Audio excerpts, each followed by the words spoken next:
ថាចូលឲ្យជាវាជាឆ្ងាយទៅសាបរកោវិញ្ញាគុំសុខរតពររបស់អ្នកជាសាស្ត្រតើមានទេប្រវត្តិកតរាយោអន្តរាយកុំបីមានតើអ្នកឡើយសុខៃតេគេយកទៅពេលសូមឲ្យអ្នកជាបកអ្នកស្ដីសមអ្នកអាយុវេនពិវេតនស័យលេសនៃចាំវត្តជាបច្ច័យយនោចតរតមានវត្តតែអាយុវណ្ណសម្រាប់បរិណោគឺពលទាំងឡាយពលប្រការគឺអាយុវ័យមកសម្បល់កាយមួយស្ដីសមមួយកម្លាំងមួយមានចម្រើនអកាយជានៃកើតអ្នកដែលមានសេចក្ដីអកាយថ្វាយបង្គំដល់ព្រះរតនត្រ័យជាប្រតិនឹងអ្នកដែលមានសេចក្ដីគោរពដល់ត្រៃដល់បង្គំដែលជាអ្នកមានសេចក្ដីចម្រើនដោយកិនមានសិលកិនជាដើមឬដែលចម្រើនដោយវ័យ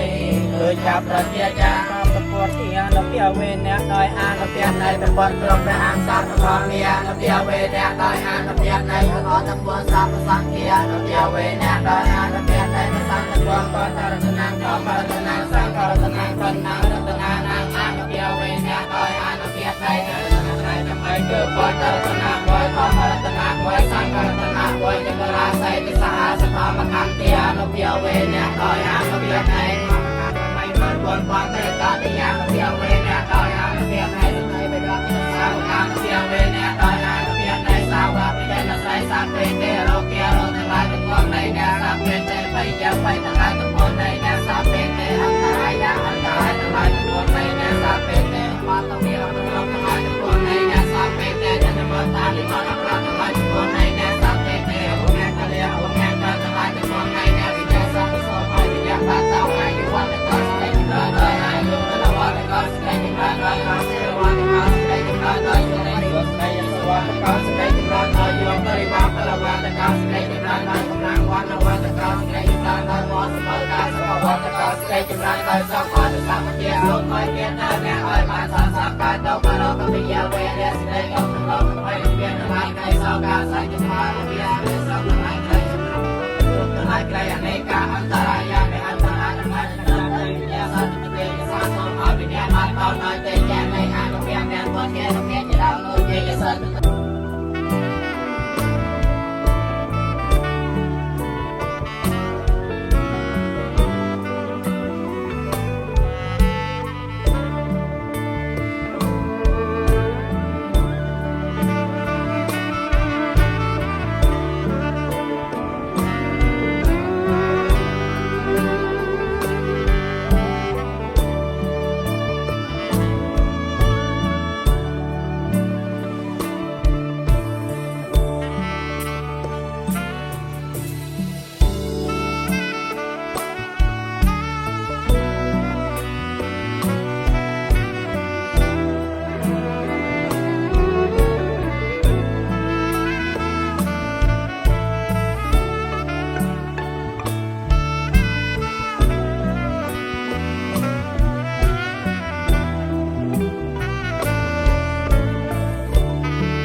យើងហៅស្អីក៏យើងចេះយកគ្នាកុំគិតប្រយោជន៍ខ្លួនធំពេកសង្គមមួយពេលដែលយើងហៅថាសង្គមនោះគឺយើងต้องការសាមគ្គីគ្នាតតែពីទីនេះឡើងទៅហើយប៉ុន្តែបើសិនជាយើងមានពីនេះឡើងទៅយើងមិនមានការស្លាប់មកគ្នាទេយើងមិនមានការសាមគ្គីទេសង្គមយើងបែកបាក់គ្នាសង្គមយើងបែកបាក់គ្នាចាំមិនថាក្នុងពេលដែលប្រមាណយ៉ាងមានការអត់ចិត្តមានការមិនសូវពេញចិត្តជាមួយនឹងគ្នាទៅវិញទៅមកយើងក្នុងពេលខ្លះគឺយើងបង្កប់នៅទៅណាឯងឬក៏ថាយើងទៅកន្លែងស្ងាត់ហើយគឺយើងខំបដិបមកឲ្យវែងហើយយើងពិចារណាឡើងយើងកុំយើងកុំទៅឆែក